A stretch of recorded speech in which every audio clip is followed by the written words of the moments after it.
परम ब्रह्म भगवान को प्राप्ति करिबा भागवत प्रथम स्कंद प्रथम अध्याय नैमिषा अरण्य सौनक मुनि माने सुत मुनि को पचारि नमई नृसिंह चरण अनादि परम कारण जाबिनु आदि मध्य अंत विचारे न घटे जगत आनंद मने वेद सार ब्रह्मांडे जे कोला विस्तार जार स्वरूप हृदय चिंती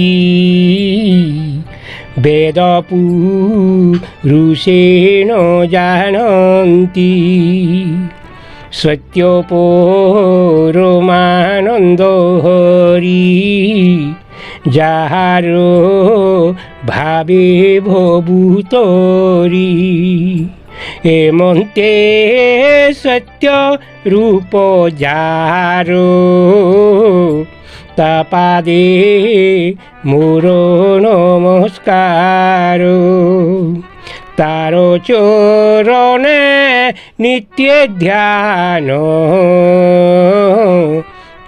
करित रंती सर्वजन से कृष्ण पाद हृदय धरी प्रबंदे गीत नाद करी जगन्नाथ कृष्ण पाद को ध्यान करी भगवत ज्ञान को प्राप्ति करी भागवत रचना करिथिले।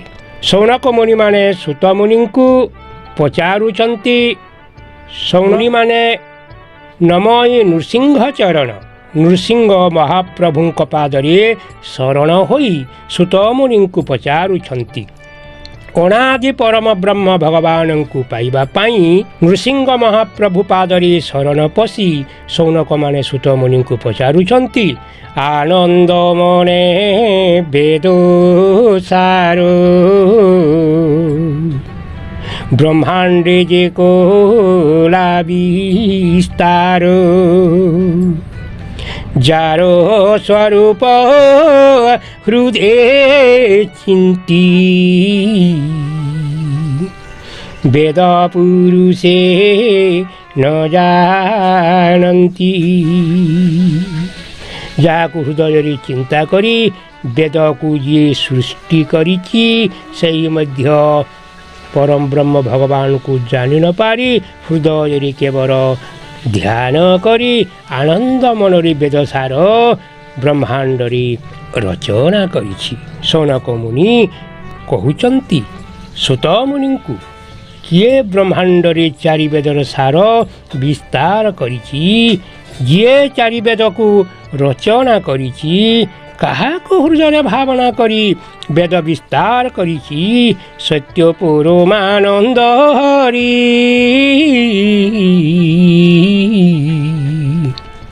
जाहारो भावे भभूतरी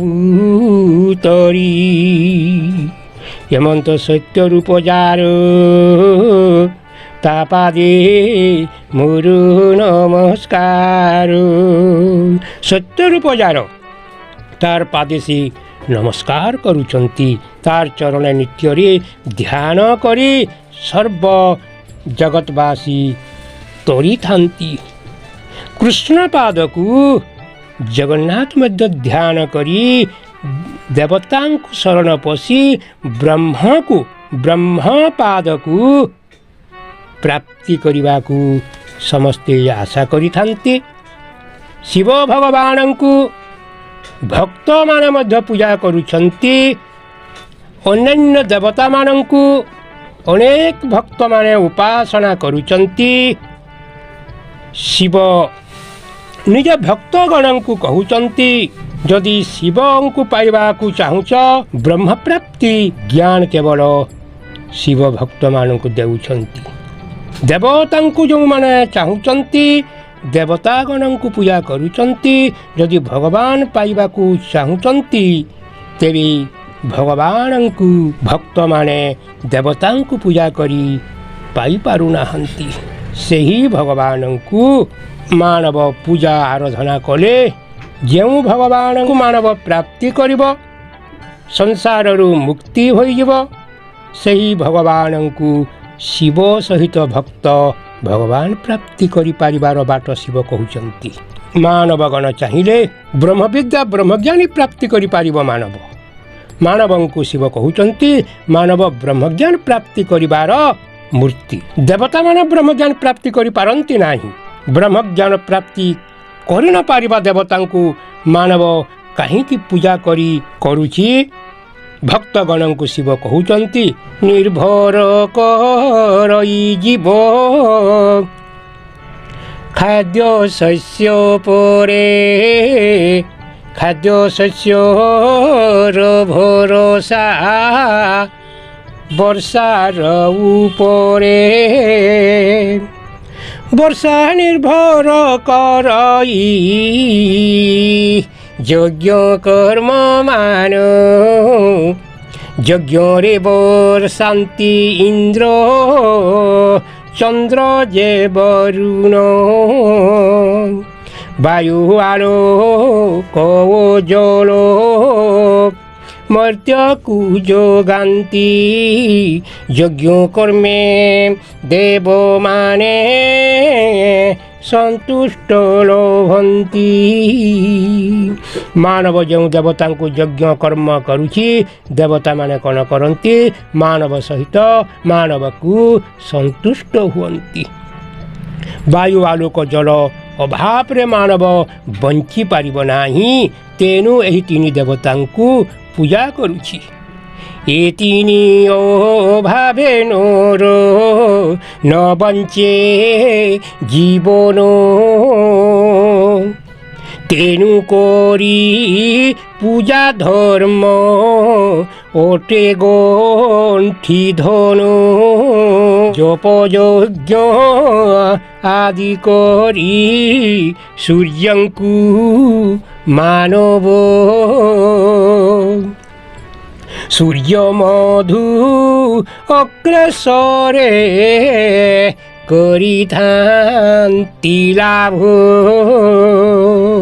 ଦେବତା ଭକ୍ତ ମାନବ ଦେବତାଙ୍କୁ ପୂଜା କରି ସୂର୍ଯ୍ୟଙ୍କୁ ପୂଜା କରି ସୂର୍ଯ୍ୟଙ୍କର ମଧୁକୁ ପ୍ରାପ୍ତ କରିଥାଏ, ଏହା ସତ।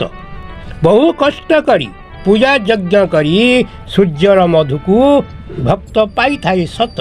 ହେଲେ ଦେବତାମାନଙ୍କୁ ଏହି ସୂର୍ଯ୍ୟଙ୍କର ମଧୁ ପାଇବାକୁ ପୂଜା କରିବାକୁ ପଡ଼େ ନାହିଁ। ଜପ ଯଜ୍ଞ କିଛି ଦେବତାମାନେ କରନ୍ତି ନାହିଁ, ଅନାୟାସରେ ସୂର୍ଯ୍ୟଙ୍କର ମଧୁକୁ ପାଇଥାନ୍ତି। ସୂର୍ଯ୍ୟ ମଧୁକୁ ଦେବତା ଅନାୟାସେ ପାଆନ୍ତି, ଜପ ତପ ଯଜ୍ଞ ଲୋଡ଼ା କିଛି ନ କରନ୍ତି। ତେଣୁ ଅଟଇ ମଧୁଟି ଦେବଙ୍କ ଅହିତ, ବେଦ ଶାସ୍ତ୍ର ମତେ ପୂଜା ଦେବନୁ ହିତ। ଦେବତାମାନେ ସୂର୍ଯ୍ୟଙ୍କୁ ପୂଜା ଯଜ୍ଞ ନ କରି ମଧୁ ପାଉଥିବାରୁ ସେହି ମଧୁକୁ ଦେବତାମାନଙ୍କର ହିତ ହୁଏ ନାହିଁ। ଦେବତାମାନଙ୍କର ଉପକାରରେ ସୂର୍ଯ୍ୟଙ୍କର ମଧୁ ଆସେ ନାହିଁ। ବେଦଶାସ୍ତ୍ର ସେହି ମଧୁ ଦେବତାଙ୍କୁ ବେଦଶାସ୍ତ୍ର ନୀତି ନିୟମରେ ପୂଜା କଲେ ଦେବତାମାନେ ନିଜେ ଜପ ଯଜ୍ଞକୁ ସୃଷ୍ଟି କରିଥିବାରୁ ବେଦ ମନ୍ତ୍ର ପୂଜା ମଧ୍ୟ ଦେବତାଙ୍କର ଦରକାର ହୁଏ ନାହିଁ, ଲାଭ ହୁଏ ନାହିଁ, ନିଜର ହିତ ହୁଏ ନାହିଁ। ମଧୁ ପୂଜା ନାହିଁ ପୁଣି ବ୍ରହ୍ମା ବିଦ୍ୟା ହାନି, ତେଣୁ ଦେବତା ନ ପାନ୍ତି ବ୍ରହ୍ମା ବିଦ୍ୟା ପୁଣି। ଦେବତାମାନେ ମଧୁ ପୂଜା ଜାଣିନାହାନ୍ତି, ମଧୁ ପୂଜା ଦେବତାମାନେ କରୁନାହାନ୍ତି, କୌଣସି ପୂଜା ଦେବତାମାନେ କରନ୍ତି ନାହିଁ। ମଧୁ ପୂଜା ନ କରି ସେମାନେ ମଧୁ ପାଉଛନ୍ତି। ପୂଜା ନ ଦେଇ ମଧୁକୁ ପାଉଥିବାରୁ ମଧୁ ବିଦ୍ୟା ଅକାମୀ ହୋଇଯାଉଛି ଦେବତାମାନଙ୍କଠାରେ। ଦେବତାମାନଙ୍କଠାରେ ମଧୁ ଉପକାର ହେଉନାହିଁ, ହିତ ହେଉନାହିଁ। ତେଣୁ ଦେବତାମାନେ ପୂଜା କରନ୍ତି ନାହିଁ। ବେଦଶାସ୍ତ୍ର ନିୟମରେ ପୂଜା ଯଦି କରିବେ ଦେବତାମାନେ ତାହା ମଧ୍ୟ ତାଙ୍କର ହିତ ହେବ ନାହିଁ। ତେଣୁ ମଧୁକୁ ପାଇ ହିତ ପାଇବା ପାଇଁ ଦେବତାମାନେ ପୂଜା ଯଜ୍ଞ ପାଇବେ କେଉଁଠୁ? ସୂର୍ଯ୍ୟଙ୍କୁ ପୂଜା ନ କଲେ ଦେବତାମାନଙ୍କର ମଧୁ ଅହିତ ହୋଇଯାଉଛି। ଯେହେତୁ ଦେବତାଙ୍କୁ ପୂଜା ଆବଶ୍ୟକ। ଦେବତାମାନେ ପୂଜା ପ୍ରାପ୍ତି ପାଇଁ ଏକ ଷଡ଼ଯନ୍ତ୍ର ରାସ୍ତା ବିଚାର କରିଛନ୍ତି। ଶାସ୍ତ୍ର ମତରେ ପୂଜା ବିଧି ନୀତି ନିୟମ ବ୍ରହ୍ମର ପୁତ୍ର ମାନବ ହାତରେ ଦେଇଛନ୍ତି। ମାନବ ବ୍ରହ୍ମପୁତ୍ର ହୋଇ ଦେବତାମାନଙ୍କୁ ପୂଜା କରୁଛି। ମାନବ ବ୍ରହ୍ମଜ୍ଞାନୀ ଆତ୍ମଜ୍ଞାନୀ ହୋଇପାରିବା ସନ୍ତାନ ଅଟେ। ମାନବ ହାତକୁ ପୂଜାପାଠ ଧରାଇ ଦେଇଛନ୍ତି ଦେବତାମାନେ। ଦେବତାଙ୍କୁ ପୂଜା କଲେ ନିଜର ହିତ ସକାଶେ ଦେବତାମାନଙ୍କର ଉପକୃତ ହୋଇଯାଉଛି। ବ୍ରହ୍ମ ଭଗବାନ କିଏ? ପରମାତ୍ମା କିଏ? ମୁକ୍ତି ପୁରୁଷ କିଏ? ସୃଷ୍ଟିକର୍ତ୍ତା କିଏ? ମାନବଙ୍କର ଆତ୍ମାକୁ ମୋକ୍ଷ କରୁଛୁ କିଏ? ମାନବ ଆତ୍ମାକୁ ସଂସାରରେ ଜୀବିତ ରଖିଛି କିଏ? ମାନବଙ୍କୁ ଜୀବିତ ରଖିଛି କିଏ ସଂସାରରେ? ତାକୁ ଆଉ ଜାଣିପାରୁନାହିଁ ମାନବ। କେବଳ ଦେବତା ପୂଜା କରୁଛି, ଦେବତା ପୂଜାରେ ମାତି ଯାଉଛି। ମାନବ ପୂଜା କରିବା ଦ୍ୱାରା ଦେବତାମାନେ ନିଜର ମଙ୍ଗଳ ହେଲା। ମାନବର ଆଉ ମଙ୍ଗଳ ହେଲା ନାହିଁ। ଦେବତାଙ୍କୁ ପୂଜା କରିବା ଦ୍ୱାରା ସବୁ ମଙ୍ଗଳ ଦେବତା ହାତକୁ ଚାଲିଗଲା। ବ୍ରହ୍ମପୁତ୍ର ମାନବ ଦେବତା ପୂଜା କରିବା ଦ୍ୱାରା ଦେବତାମାନେ ସନ୍ତୁଷ୍ଟ ହୋଇଯାନ୍ତି। ସନ୍ତୁଷ୍ଟ ଅର୍ଥ ସମତୁଷ୍ଟ। ମାନବ ଦେବତା ସମାନ ହୋଇଯାନ୍ତି। ଦେବତାମାନେ ବ୍ରହ୍ମଜ୍ଞାନ ପାଇ ନ ପାରିବା ଦେବତା ବ୍ରହ୍ମଜ୍ଞାନୀ ମାନବ ସହିତ ସମତୁଷ୍ଟ ହୋଇ ଯାଆନ୍ତି। ମାନବର ପୂଜା ଯଜ୍ଞକୁ ସେମାନେ କ'ଣ କରନ୍ତି? ଦେବତାମାନେ ନେଇ ପାଇଁ ସେହି ପୂଜାକୁ ଦେବତାର ହିତକୁ ଅର୍ପଣ କରିଦିଅନ୍ତି। ମାନବର ପୂଜା ସବୁକୁ ନେଇ ଦେବତା ବ୍ରହ୍ମଙ୍କୁ ଅର୍ପଣ କରିଦିଅନ୍ତି, ଭଗବାନଙ୍କୁ ଅର୍ପଣ କରିଦିଅନ୍ତି। ତେଣୁ ସେହି ମାନବର ପୂଜା ଯଜ୍ଞକୁ ଦେବତାମାନେ ଭଗବାନଙ୍କୁ ସମର୍ପଣ କରିଦେଇ ମାନବ ବ୍ରହ୍ମଜ୍ଞାନୀ ବ୍ରହ୍ମପୁତ୍ର ଠାରୁ ପୂଜା ପାଇ ସନ୍ତୁଷ୍ଟ ସମଦୃଷ୍ଟି ହୋଇଯାନ୍ତି। ଦେବତାମାନେ ସନ୍ତୁଷ୍ଟ ହେଲେ ବୋଲି ଉଷଥନ୍ତି ମାନବମାନେ। ଦେବତା ସନ୍ତୁଷ୍ଟ ହୋଇଗଲା ଯେହେତୁ ମାନବ ଉଷତ ହେଉଛନ୍ତି। ଦେବତା ଭକ୍ତିଆ ଆମେ ହୋଇଛୁ ବୋଲି ଗର୍ବ କରୁଛନ୍ତି। ଆମେ ଦେବତାଙ୍କ ବୋଲି ଆନନ୍ଦ ହେଉଛନ୍ତି। ବ୍ରହ୍ମଜ୍ଞାନ ପାଇପାରୁନାହାନ୍ତି। ବ୍ରହ୍ମଜ୍ଞାନ ପାଇପାରୁନଥିବା ଦେବତା ମାନବ ସହ ସନ୍ତୁଷ୍ଟ ହୋଇ ମାନବର ପୂଜାକୁ ନେଇ ଭଗବାନଙ୍କୁ ଅର୍ପଣ କରି ନିଜେ ଦେବତା ବ୍ରହ୍ମଜ୍ଞାନୀ ବ୍ରହ୍ମଜ୍ଞ ହୋଇ ବ୍ରହ୍ମ ଭଗବାନ ପ୍ରାପ୍ତି କରିଯାଉଛି। ମାନବ ଅବ୍ରହ୍ମ ହୋଇ ମାନବ ଯାହାଠାରୁ ଜାତ ହୋଇଛି ବ୍ରହ୍ମ ଅଂଶରେ ଜାତ ହୋଇଛି। ମାନବ ପରମାତ୍ମା ପୁରୁଷ, ପରମାତ୍ମାରୁ ଆତ୍ମା ଶରୀରରେ ବିରାଜମାନ ମାନବ ଶରୀରରେ ଅଛି। ସେହି ବ୍ରହ୍ମ ଶରୀର ମାନବ ପରମାତ୍ମା ଭଗବାନଙ୍କୁ ଜାଣିପାରିଲା ନାହିଁ, ପାଇପାରିଲା ନାହିଁ। ମାନବ ଯୋଗୁଁ ଦେବତାମାନେ ବ୍ରହ୍ମ ପ୍ରାପ୍ତି ହୋଇଗଲେ। ଶିବଙ୍କର ଭକ୍ତ ଯେଉଁମାନେ ଭଗବାନ ପାଇପାରୁନାହାନ୍ତି, କାହାକୁ ପୂଜା କରିବା ଉଚିତ ବୋଲି ଶିବ ଭକ୍ତମାନଙ୍କୁ କହୁଛନ୍ତି। ଯମ ଓ ନିୟମ ନିରାହାର ବିଧି ଇନ୍ଦ୍ରିୟ ଜୟ ପାଳନ ଏପରି କାମନା ନ କରେ ଯେ ଜନ ଚିତ୍ତ ସ୍ଥିର ଆତ୍ମା ମନ। ଯମ ନିୟମ ନିରାହାର ମାନେ ଉପାସ ବିଧି କୌଣସି ଯଦି ମାନବ କରିବ ନାହିଁ, ଇନ୍ଦ୍ରିୟ ପାଳନ ଇନ୍ଦ୍ରିୟ ସାଧନ କରିବ ନାହିଁ, କୌଣସି କାମନା ମନରେ ରଖିବ ନାହିଁ, ସେହି ଚିତ୍ ମାନବର ଚିତ୍ ଆତ୍ମା ମନ ଚିତ୍ ହୋଇଯିବ। ଚିତ୍ତ ସ୍ଥିର ମନ ଯାହାର ଆତ୍ମା ମନ ହୋଇଯାଏ, ଭକ୍ତ ହୋଇଥାଉ ବା ସାଧାରଣ ମାନବ ହୋଇଥାଉ, ସେ ନିଶ୍ଚୟ ଭଗବାନ ପ୍ରାପ୍ତି କରିଥାଏ। ଅନ୍ୟ ଦେବତା ପୂଜା କରୁଥିଲେ ମଧ୍ୟ ମନେ ମନେ ଆତ୍ମା ଦେବତାଙ୍କୁ ଭକ୍ତି ପୂଜା କରୁଥାଇ ଶିବ କହୁଛନ୍ତି, ଆତ୍ମା ଦେବତାଙ୍କ ଫଳ ପୂଜା ଯେ କରନ୍ତି ଅନନ୍ତ ଆକାଶ ଫଳ ପାଦେ ଥାଏ ଲୋଟି। ଅନନ୍ତ ଆକାଶ ଫଳ, ଏହା ମର୍ତ୍ତ୍ୟର ଫଳ ନୁହେଁ, ଦେବତା ପୂଜାର ଫଳ ନୁହେଁ। ଏହି ପୂଜା କିପରି ହୁଏ? ଆରେ ତିନୋଟି ପୁଷ୍ପରେ ପୂଜା, ତାଙ୍କର ବିଧାନ ବୋଧ ସମ ଜ୍ଞାନ ଶାନ୍ତି ପୁଷ୍ପରେ ଅର୍ଚ୍ଚନ। ଏହି ବୋଧ ସମ ଜ୍ଞାନ ଶାନ୍ତି ତିନି ପୁଷ୍ପର ପୂଜା। ଏହି ତିନି ପୁଷ୍ପର ପୂଜା ବ୍ରହ୍ମା ବିଷ୍ଣୁ ମହେଶ୍ୱରର ପୂଜା ନୁହେଁ। ଏହି ତିନି ଦେବ ପୂଜାକୁ ଅର୍ଚ୍ଚନା କହନ୍ତି। ବ୍ରହ୍ମା ବିଷ୍ଣୁ ମହେଶ୍ୱରଙ୍କର ପୂଜାକୁ ଅର୍ଚ୍ଚନା କହନ୍ତି। ଶିବ କହିଲେ ଏହି ତିନି ପୁଷ୍ପର ପୂଜା ବୋଧ ସମ ଜ୍ଞାନ ଶାନ୍ତି ପୂଜା, ଏହାକୁ ଦେବାର୍ଚ୍ଚନା କହନ୍ତି।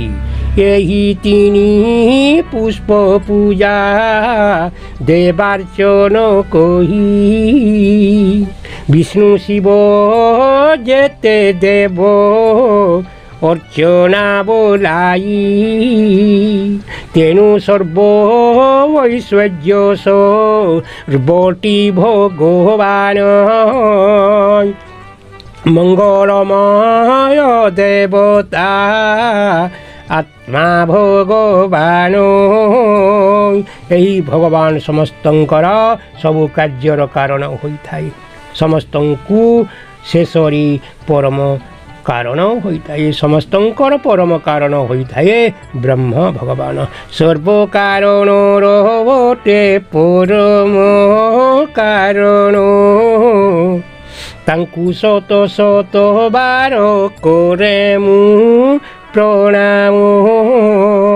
ଶିବ କହିଲେ ମୁଁ ଯାହାକୁ ନମସ୍କାର କରୁଛି, ହି ମୋର ଭକ୍ତଗଣ, ମୁଁ ଯାହାକୁ ନମସ୍କାର କରୁଛି, ସମସ୍ତ ଦେବତା ଯାହାଙ୍କୁ ନମସ୍କାର କରୁଛନ୍ତି, ସେହି ଦେବତା ହେଉଛନ୍ତି ଜଗନ୍ନାଥଙ୍କ ହୃଦୟରେ ଥିବା ବ୍ରହ୍ମ ଆତ୍ମା ଦେବତା।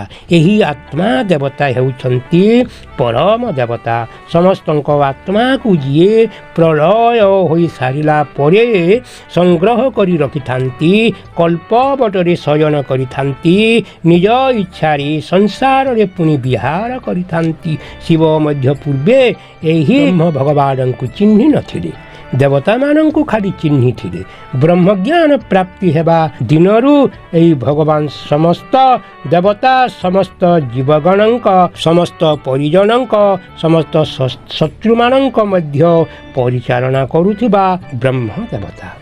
ସର୍ବଦେବ ଜୀବଙ୍କୁ ଯେ ସଞ୍ଚରି ରଖନ୍ତି, ବନ୍ଧୁ ପରିଜନ ଶତ୍ରୁ ସେଠାରେ ରହନ୍ତି।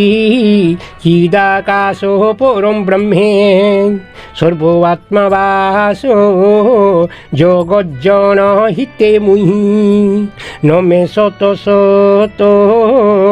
ହି ମାନବଗଣ, ବ୍ରହ୍ମ ଭଗବାନଙ୍କୁ ପାଇବାକୁ ଜଙ୍ଗଲରେ କୁଡ଼ିଆ କରି ଯୋଗ ସାଧନ କରିବାକୁ ପଡ଼େ ନାହିଁ।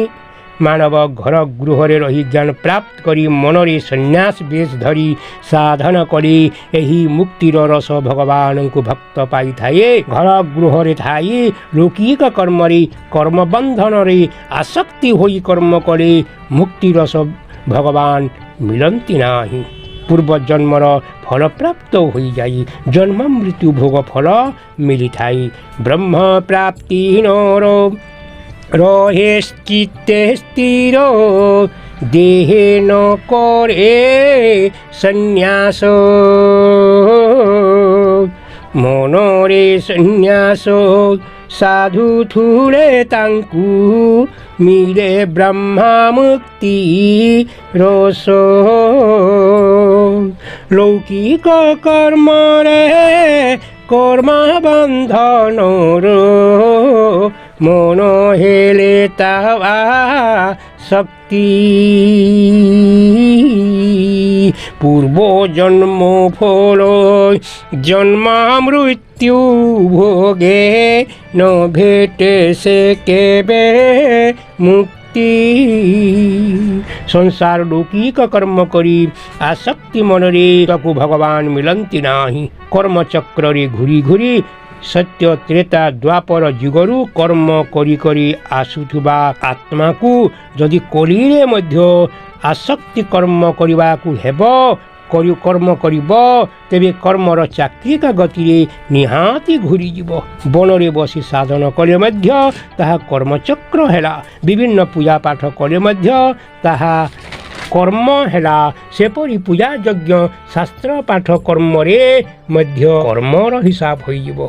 जी जगत रे जीव संचार करिछि एपरी साधना नाच गीत पाठरू शुद्ध निर्मल भगवान मिली पारिब नाही। ଯେଉଁ शुद्ध निर्मल भगवान जीव देव सृष्टि करिछि ताहाकु किपरि मिलिब। परम ब्रह्म भगवान बोली मने मने से आत्मा को नमस्कार हुओ जगत जने से ही तो जगत रे करन्ति विस्तार सर्वनर देव देहे खेला पुनिजार। परम ब्रह्म भगवान आत्मा को नमस्कार हेबा निहाती जीवर मुक्ति पथ अटे। जगत को विस्तार करुचंती सर्वनर सबु देवता मानक देहरे से रही खेला करुछि। चित्ताकाश रे थाई आत्मा रूपरे जगतर सबु जीव को से संचालन करुछि।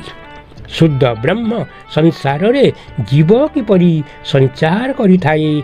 सूर्यरु किरण बाहरी रक्त नील लाल सागुआ आकार धरी परिवेश को दृश्य को परिमल करि दै थाई जेपरि सही परि परमात्मारु भिन्न रकमर शरीर रे आत्मा रही विभिन्न प्रकार नाम पाई किए ब्राह्मण किए क्षत्रिय किए वैश्य किए शूद्र हेउचंती एक परम ब्रह्मरु एक आत्मा समस्त शरीर रे रही मानव मन को मन नाम विभिन्न प्रकार नाम धारण करुछि। पूर्वात्मारु जे आत्मा मर्त्यो रे जोनमो ब्राह्मण क्षत्रिय वैश्य शूद्रोचारी नामो। एक शुद्ध निर्मल आत्मा रे ब्राह्मण क्षत्रिय वैश्य शूद्र मानव नाम को नाम धारण करुछि। शुद्ध निर्मल परमात्मा शुद्ध निर्मल चित्ताकाशरु समस्ते जन्म होइछु। शुद्धरु बाहरी आसी बाहरी बासना माया जनित होई भिन्न भिन्न नाम धारण करुछु।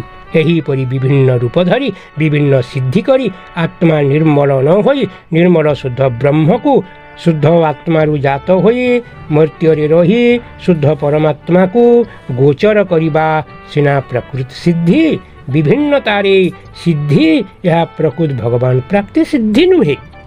दुष्ट प्रकृति वासना प्रकृतिर चित्त आत्मा को मानव देखि पारु नाही। चित्त आत्मार चिन्ह बन्न नाही। सिद्धि करी शुद्ध निर्मल चित्तात्मा को किए पाई पारिब जे लोके कहउचंती आम्बे भगवान पाइछु आम्बे भगवान का सहित कथा हेउछु भगवान सहित कथा हेलु भगवान को मु सिद्धि करी पाइछि। एपरी कथा सत की निजे विचार करंतु। चित्त आत्मांकर दृश्य चिन्ह बन्न नाही आकृति दर्शन तांको देखा जाए नाही। जगत सृष्टि न हेबा आगरु शुद्ध निर्मल ब्रह्म होई रहिथिले से संसार रे जात होई मानव देवता जात होइचंती। तेबे मानव देवता भितरे किए भगवान बोली किपरि भगवान को जीवगण थाप पाई पारिबे निजे भाबी देखंतु। परमात्मांको दर्शन देव बा मानव करी नाही केबे किबा केबे न करिब। परमात्मा को गुण को शास्त्र पुराण रु जिए जानी जाए चलनी चित आत्मारु अज्ञान सबु दूर हो जाए। जो आत्मा मानव शरीर को संसार चलाउछि सही चलनी गुण सबु दूर हो जाए। चित आत्मारु अज्ञान विषय वासना कुकर्म सुकर्म मध्य जेते चित्रे कर्म हेउअछि कर्म दूर होइगले ଯେଉଁ ଚିତ୍ତାତ୍ମା ରହିଯାଏ ତାହା ହେଲା ଶୁଦ୍ଧ ଚିତ୍ତ ପରମ ବ୍ରହ୍ମ ଚିତ୍ତ ଭଗବାନ ଅଟନ୍ତି। ଏପରି ବ୍ରହ୍ମ ଭଗବାନଙ୍କୁ କିଏ ଜାଣିପାରିବ କିଏ ପାଇପାରିବ ତାହା ଶାସ୍ତ୍ର ମତର ବିଚାର ସାଧୁ ସନ୍ନ୍ୟାସୀଙ୍କର ବିଚାର ବ୍ରାହ୍ମଣ ପଣ୍ଡିତଙ୍କର ବିଚାର ନିଜ ନିଜ ବିଚାର ନିଜେ ଭଗବାନ ପାଇପାରିବ ପାଇ ନ ପାରିବ ନିଜେ ନିଜେ ବିଚାର କରି ନିଜର ଭଗବାନ କିଏ ପାଇପାରିଲା କିଏ ପାଇ ନ ପାରିଲା ନିଜେ ଜାଣିଯିବ। ବ୍ରହ୍ମାକୁ ନ ଜାଣି ଅତି ମୂଢ଼ର ଗତି ପଥ ତାର ମନ୍ଦ ସର୍ବଜଗତକୁ ବ୍ରହ୍ମ ଜାଣି ଗଲେ ଛାଡ଼ି ମର୍ତ୍ତ୍ୟପୁର ଦ୍ୱନ୍ଦ୍ୱ। ବ୍ରହ୍ମ ଭଗବାନଙ୍କୁ କିଏ ଜାଣିପାରୁଛି ବ୍ରହ୍ମ ଭଗବାନଙ୍କୁ କିଏ ଜାଣିପାରୁନାହିଁ। ଭଗବାନଙ୍କୁ ନ ଜାଣିଲେ ମଧ୍ୟ ତାର ଦୋଷ ନାହିଁ କାହିଁକି ତାକୁ ଅଜ୍ଞାନୀ ସିନା କୁହାଯିବ ହେଲେ ଭଗବାନଙ୍କ ସ୍ୱପ୍ନରୁ ଜାତ ହୋଇଥିବା ଦୃଶ୍ୟ ଜଗତରେ ଦୃଶ୍ୟ ନଗରରେ ଗ୍ରାମରେ ଜ୍ଞାନୀ ଅଜ୍ଞାନୀ ମୂଢ଼ ତିନିହେଁ ସମସ୍ତେ ବାସ କରି ଚରାବୁରା କରୁଛନ୍ତି। ଅଦ୍ୱୟ ନାମ ଶୂନ୍ୟ ପରମ ବ୍ରହ୍ମଠାରେ ସମସ୍ତେ ଭାସମାନ ହୋଇ ରହିଛୁ। ସବୁ ଜୀବଗଣ ଭାସମାନ ହୋଇ ରହିଅଛୁ। ସବୁ ପର୍ବତ ଭାସମାନ ହୋଇ ରହିଅଛୁ। ଜଗତ ପଞ୍ଚଭୂତ ପ୍ରତ୍ୟେକ ଜୀବମାନେ ନାମ ଶୂନ୍ୟ ଭଗବାନ ଠାରେ ବିଭିନ୍ନ ନାମକୁ ଧରି ଭାସମାନ ରୂପରେ ରହୁଛନ୍ତି। ତେଣୁ ଶିବ କହୁଛନ୍ତି ବିଶ୍ୱର ସମସ୍ତ ପ୍ରକାର ଶରୀରରେ ଏକ ଆତ୍ମା ରସ ରହୁଥିବାରୁ ଏହି ସମଗ୍ର ବିଶ୍ୱ ପରମାତ୍ମା ଅଟେ। ବିଶ୍ୱରେ ଏକ ଜଣ ହିଁ ପରମ ଦେବତା ଅଟନ୍ତି।